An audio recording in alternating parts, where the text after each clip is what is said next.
Hey WordNerds, Latimer here. Today I wanted to talk to you about writing journals. What good are they and why should you have one?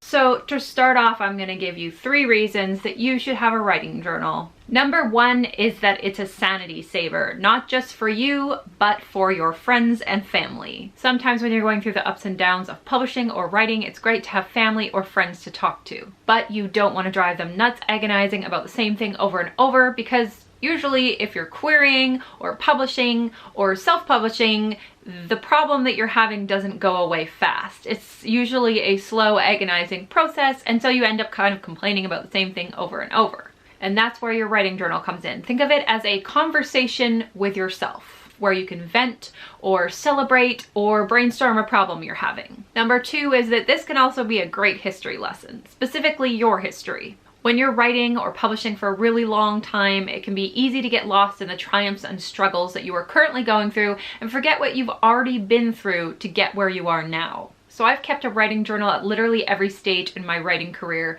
and it's been really great to go back and look through my old ones. It really does give me a lot of perspective of how far I've come from when I first started out. And when I'm struggling, it's great to go back and look and say, look, I overcame that at that time. I can do this now. Sometimes I'll even laugh when I look back at the problems I was having at the time, because in retrospect they seem so small and insignificant, and it kind of gives me comfort because maybe whatever I'm going through right now will just make me shake my head and chuckle when I'm reading about it at a later date. Number 3, use a writing journal to solidify your goals. I suggest that if you're going to start a writing journal, don't just use it to vent, which, don't get me wrong, I do a lot, but also use it to write down your absolutely wildest publishing and writing hopes and dreams. The actual act of writing something down and reading it back to yourself can really help to solidify your vague dreams into actual goals. It somehow becomes more fixed in our mind, more solid. I also use the writing journal to brainstorm goal charts, such as my 2020 goals for the year, my 5-year goals, my 10-year goals, where I want to be when I'm like 60 years old, what kind of career do I see myself as having had up until that point.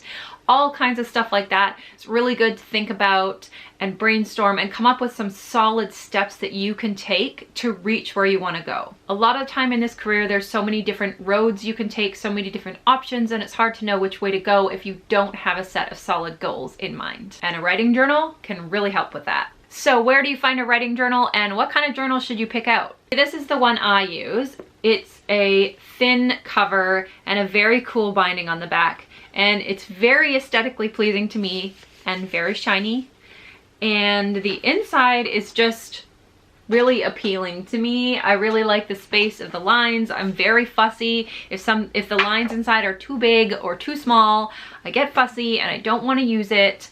For me, I do like to splurge a little bit on my writing journals because it's going to be something I carry with me for at least the next 6 months.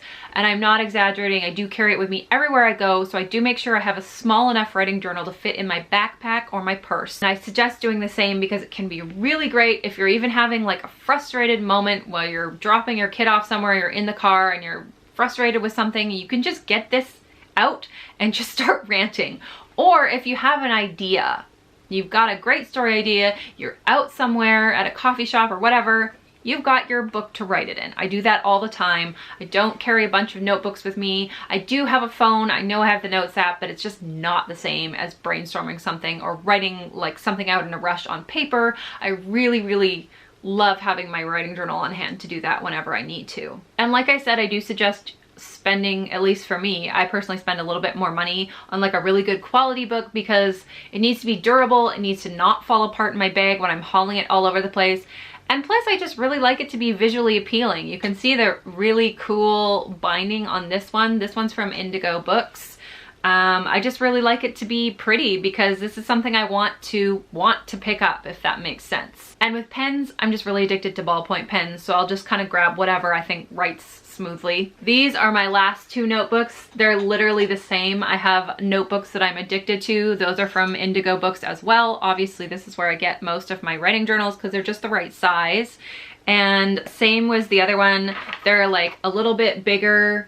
The actual writing is a little bit bigger. The other one's smaller. but I did manage to adjust to that. And again, I'm very fussy, but this is another one, which has another really cool binding. I got both of those on Boxing Day at Indigo Books. This is just a big advertisement for Indigo, apparently. But that's where I get most of my writing journals. You can get really nice ones online as well, of course. And I would, like I said, just suggest finding one that's really appealing to you, both like the feel of it as well as writing, like how big the lines are, etc. Maybe you're not fussed about that. I don't know. I really get picky when it comes to my writing journals. So that's just my advice. Find something that you're really drawn to and that you want to pick up all the time. Also, I suggest if you're new to keeping a writing journal that you pick a specific time of day that you want to start journaling. I try to do what's called morning pages, and I really, really like just getting to my work, which is the library. So I get to my library at 10 o'clock or whatever, I sit down, I open my writing journal, I do 5 pages. Those are my morning pages, and I try to get them done every morning if I can. And I find it really helpful because whatever I want to do that day, I write down in the writing journal. And let me tell you, it's surprisingly effective to write something specifically down on paper and be like, I am going to do this. And for the rest of the day, you know you wrote that down, and you kind of need to do it, or, I mean, no one else is going to know, but you'll know. You will know you didn't do that. And then you'll have to write in your next set of morning pages that you didn't do that.